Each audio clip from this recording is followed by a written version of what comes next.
The following program is made possible in part by the generous support of Harry Belafonte, Brooklyn Union, and New York National Bank.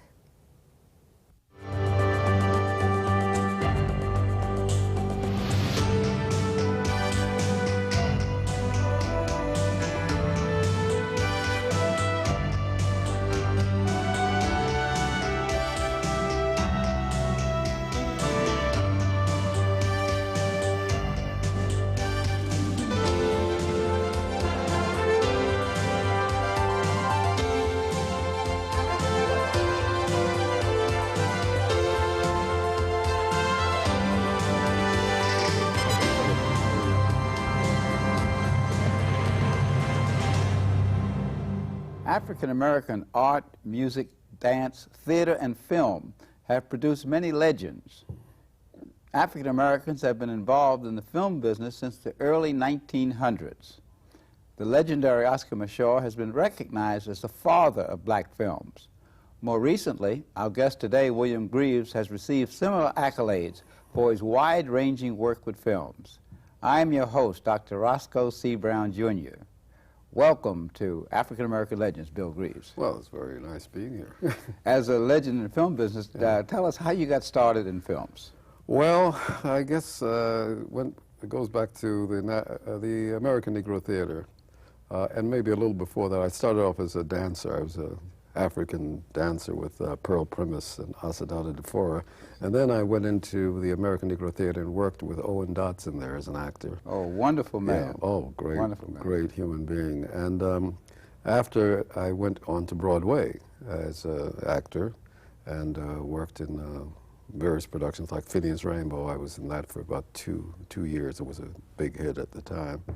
And another film, Lost in the Stars by Maxwell Anderson, which dealt with South Africa and the problems there. And Todd Duncan was the star of that.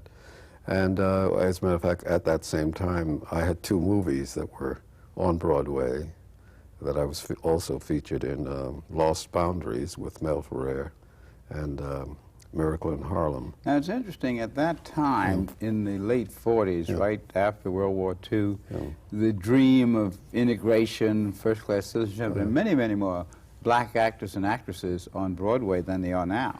Well, not quite, but there were quite a few. I mean, at that period, you're quite right. At that period, there was this very hopeful, now that we've, destroyed fascism, now America will really flower as a democratic society. We'd have an opportunity. Yes. And there was Play Deeper the Roots. Yes, that's right. Gordon Heath, that's true. And one of my Tuskegee Airmen colleagues, H.B. Scott. That's right. An actor. That's right. Sure, he was. And of course, you had Strange Fruit, I think, with Jane White was in that, and there were a number. You're quite right. On reflection, there were quite a few Broadway productions that came through. Anna Lucasta, of course, was a very. Well, how did you get into films?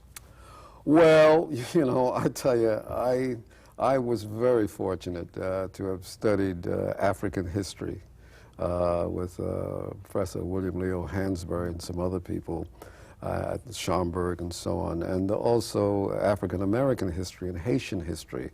As an engineering major at City College. Well, I started off as an engineering major at City College, but concurrent with that, on the weekends, I would take all these courses. That's the excitement of Harlem at that time. In the 40s. And the interesting thing was that as a result of that knowledge, I realized the obscenity of American racism and how perverse the whole concept was of the denigration of people of color, which has taken place, and has taken place for these many centuries in this country.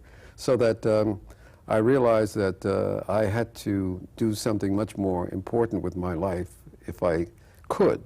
And I decided to get behind the camera. And the thing that really finally pushed me behind there, I was called in to do a play with Gloria Swanson, was on Broadway, it was coming up, and they wanted me to play this Uncle Tom shuffling character. And you said no. And I said, to hell with you. I appeared at the rehearsal there, and after the second day, I quit the show and continued with my studying in film production at City College. as a matter of fact, the Film Institute of City Now, College. you've done several films on African-American history, on major epochs in our history. Yeah. You've done things on the Sure. Harlem Yeah. Renaissance. Yeah. You've done things on people like Ida B. Wells. And one of the things we want to do is to let the audience see some of your work. Okay. The work I think you did on Ida B. Wells was called Ida B. Wells, A Passion for Justice. Yes, yes. So I think we'll go to the camera so that you get an opportunity to see some of this interesting work that you've done. Thank you. When Ida arrived in Memphis, almost half of the population of the city was black. Well, it was a period of great hope for black people. It was opening up of the society, and I think black people rushed into that void, hoping that this was going to be a new day. And you think your grandmother was part of that optimism, Dr. Duster? Oh, yeah, she was perhaps one of the most idealistic of that group. With everything in her later life indicated that she really believed that the country was opening up, that there was going to be full justice for black people. As a school teacher, Wells was invited to join the Lyceum, a literary club. Black cultural and self-improvement societies were springing up all over the South. Many met regularly for music, recitations, and debates. Wells Club had its own newspaper, the Evening Star, and she was elected the editor. But there were other clubs. Back in 1866, a white social club called the Ku Klux Klan had begun a campaign of terror against black Americans, against any whites who dared speak out in their defense. Freed men looking for work in the city were rounded up and transported back to the countryside to pick cotton.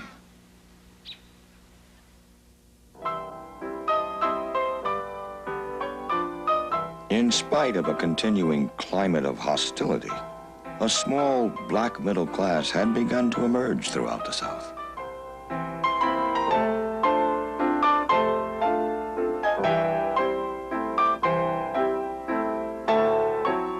Most had struggled up the economic ladder. Many had served in the Union Army, some finally settling on small farms. There were black shopkeepers, landowners, doctors, lawyers, councilmen, and state legislators. But democracy would be deferred. The North soon lost interest in the plight of the black American. In 1877, the last of the federal troops were withdrawn from the South. Within 5 years, the Supreme Court overturned the federal laws that provided equality for African Americans. The states regained control of civil rights. The period known as Reconstruction was over.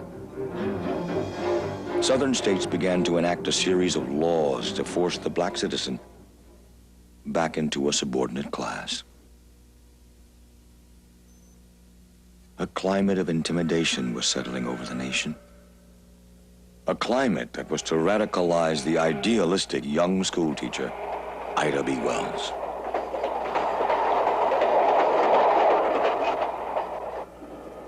In much of the South, segregation was fast becoming the law of the land. Wells, who had been exposed to the ideas of freedom and democracy, was not about to accept the new order.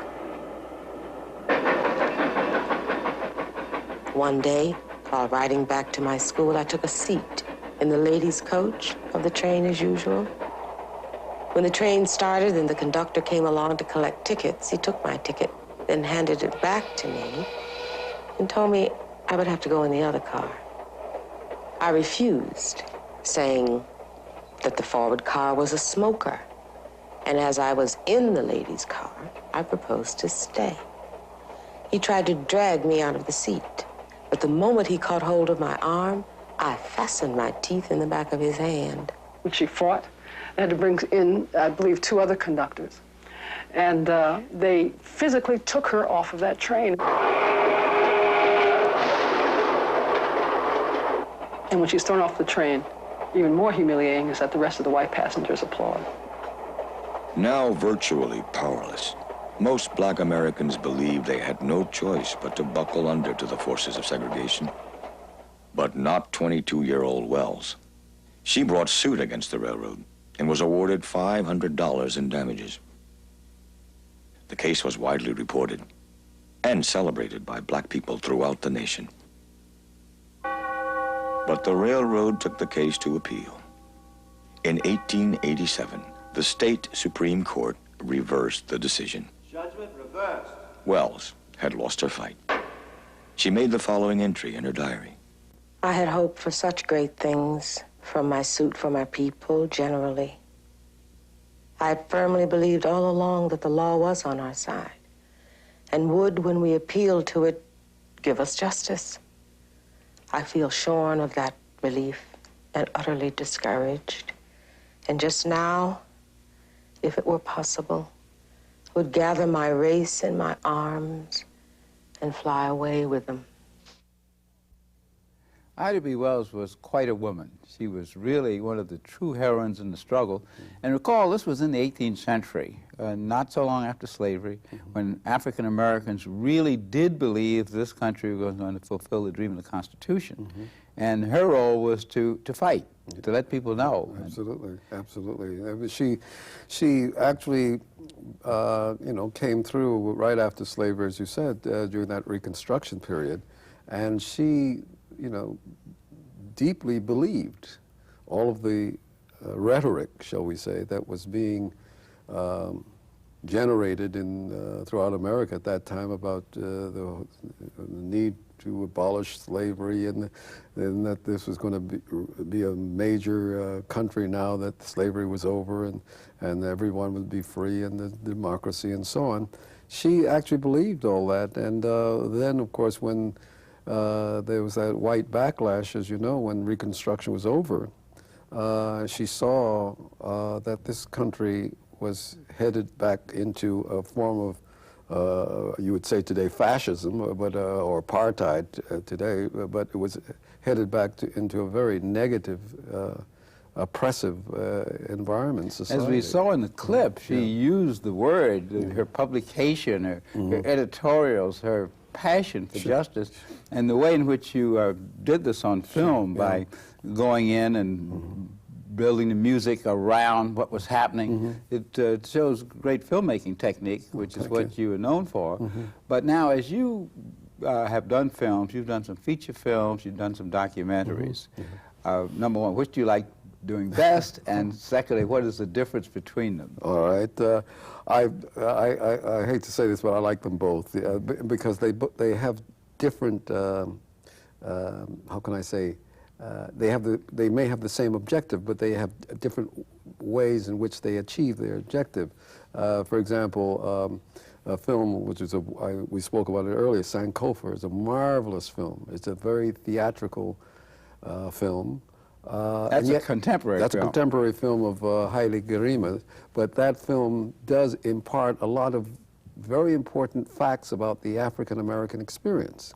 You turn around and you may do a film that, for example, that we may have done on in a documentary form that deals with elements of the same problem, but it is done in a documentary context, and of course, in the documentary, you're absolutely required to be much more scholarly and much more authenticated in what you do. You have to be reasonably true to the facts. That's right. That's right. Totally There can be no variation. Artistic license. No, not at all.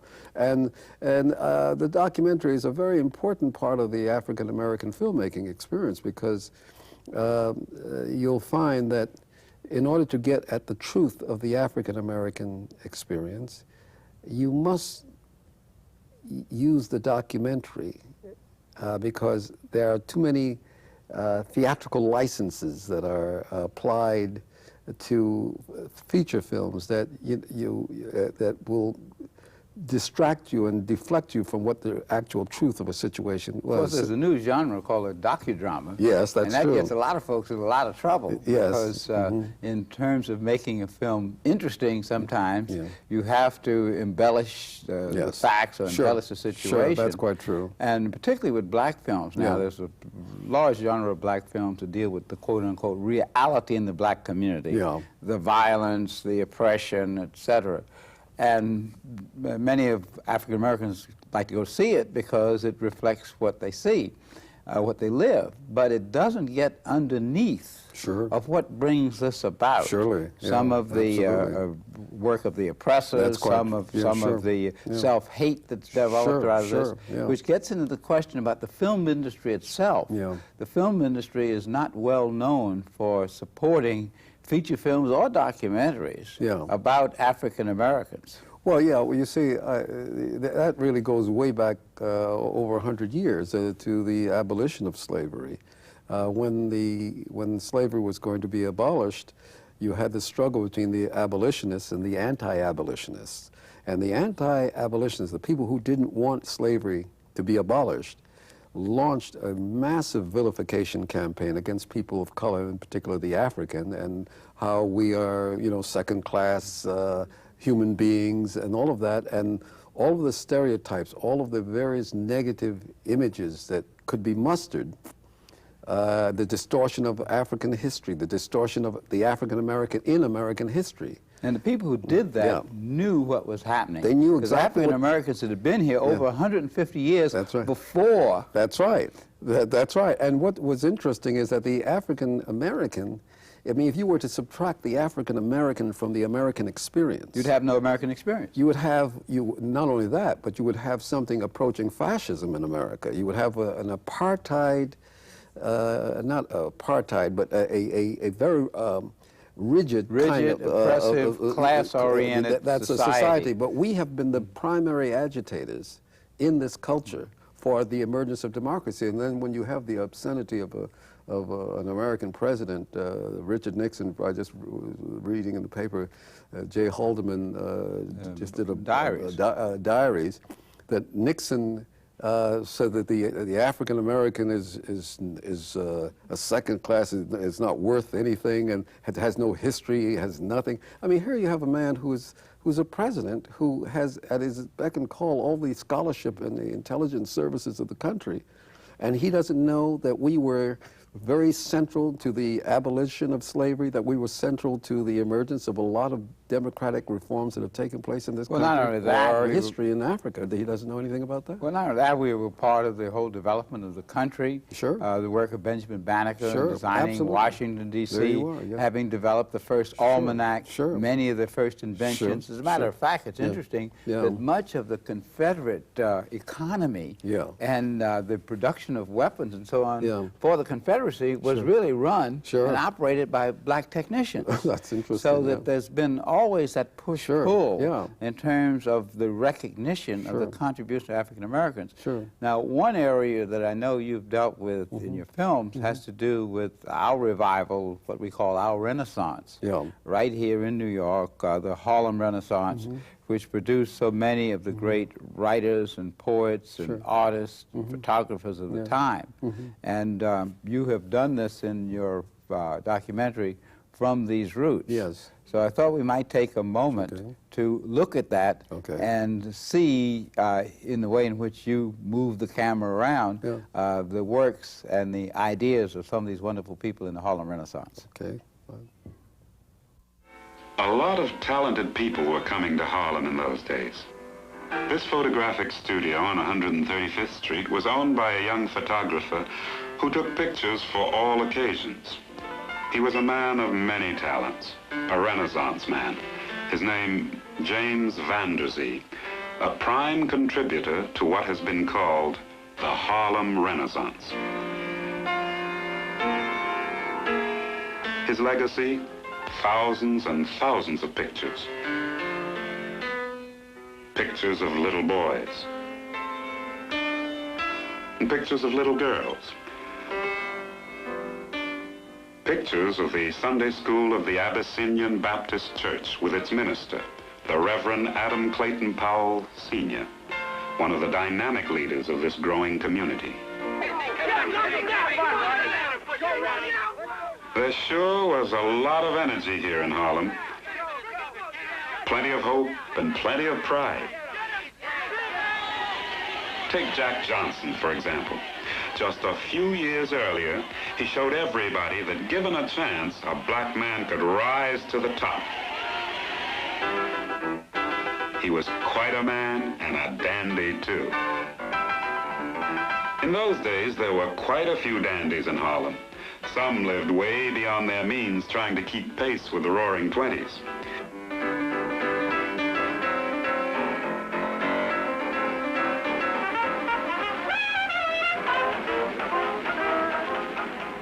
At night, the white dandies came up from downtown to enjoy the sights and nightlife and dance all night at places like Connie's Inn and the world-famous Cotton Club. The orchestra at the Cotton Club was headed by another talented young fellow, Edward Kennedy Ellington, or the Duke. He was the jazz man of the Harlem Renaissance. Yes, there were a lot of talented black people coming to Harlem in those days. The Harlem Renaissance was really a great epoch in African-American history. And in Harlem, we just revere it, and of course we have the Schomburg and all of the artifacts and papers from the Renaissance. But one thing the Renaissance points up is the ambivalence that the white community has toward the black community, toward its arts, toward its culture, toward its power. Because as you recall, the Harlem Renaissance went down the tubes in financial terms with the stock market crash. That's quite true. When the whites who were supporting and buying black art and coming to Harlem didn't have the money to do it.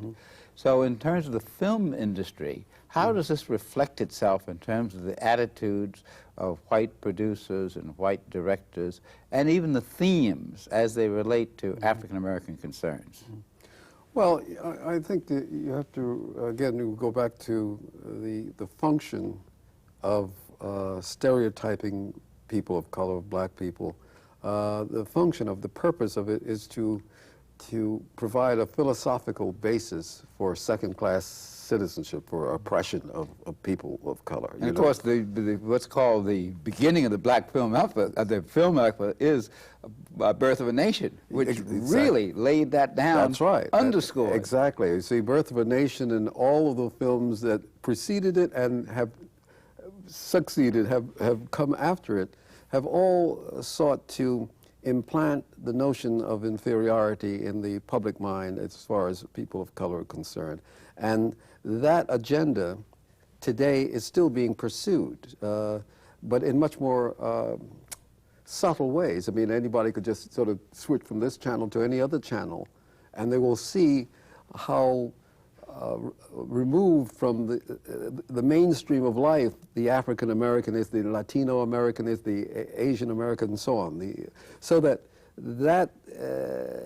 results in feelings of superiority on the part of the white American and feelings of inferiority on the part of the black American. The black American is still in a form of slavery, actually. It's mental slavery. The black American hasn't yet sufficiently broken through. I mean, in various ways we are breaking through, but we're still conditioned by a lot of these very covertly racist images that are constantly coming off and cascading off the television screen and the movie screens and so on. As a filmmaker, how do you try to break that? Well, you know, I mean, we do films like Ida B. Wells, you do films like From These Roots, and as I mentioned, Haile Garima's Sankofa. I mean, these are films that are intent on shattering and breaking through the surfaces of hypocrisy and disinformation that is constantly being generated. And the interesting thing is that a lot of it isn't malicious. A lot of what we're seeing that is we call racist is done by very well-meaning people. They have no idea that what they are doing is perpetrating these horrific falsehoods, you know, about who we are as a people. Now, W.E. Du Bois, writing in Souls of Black Folks in 1900, said the problem of the 20th century is the color line. Right. Right now, we are sitting almost to the 21st century, and it looks as though unless we change some attitudes and way of projecting, the problem of the 21st century will be the color line, and even more of a problem because not only do you have African Americans, you have Latinos, you have Asians, and by the year 2040, over half of this country will be people of color. And the question is, how do people from European backgrounds and even people of color themselves reorient themselves to this question of the fact that human beings are human beings and human behavior is human behavior, and everyone has a right to a full life regardless of their original background, which is what the Constitution says. Sure, absolutely. Well, you know, I think obviously America will have to, and white America in particular, will have to become progressively more mature, more civil, more civilized, more sensitive to the fact that the people of color in this environment, and indeed people of color throughout the world, have been here a very long time and are very important and critical to the emergence of the total human civilization. And of course, the inauguration of Nelson Mandela and the legal end of apartheid is very similar to our legal end of slavery and then Reconstruction. That's right. Places this challenge right before the world. Oh, absolutely, absolutely. Mandela is, you know, we're very fortunate to have this spectacular man in South Africa at the moment, and what I'm going to say now is kind of interesting. I think that Bill Clinton isn't a bad president for this country. I mean, I'm not equating the two people because there's just no basis for equating them. But I think that there is the possibility of a chance to develop a very progressive and important and constructive and positive 21st century if the will of the American people will follow along these paths. Okay, let's end on that, and we will be going out with one of your films about what has happened to our people.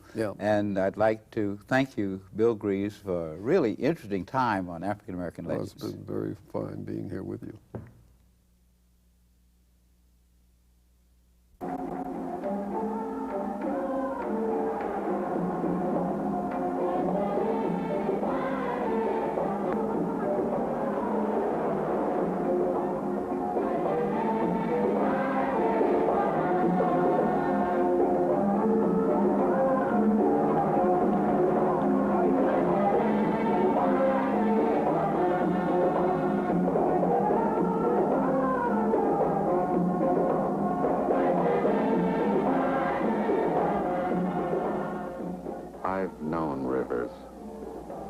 I've known rivers ancient as the world and older than the flow of human blood in human veins. My soul has grown deep like the rivers. I bathed in the Euphrates when dawns were young. I built my hut near the Congo, and it lulled me to sleep. I looked upon the Nile and raised the pyramids above it. I heard the singing of the Mississippi when Abe Lincoln went down to New Orleans. And I've seen its muddy bosom turn all golden in the sunset. I've known rivers, ancient, dusky rivers. My soul has grown deep, like the rivers. Who am I? Perhaps I am a poem by Langston Hughes.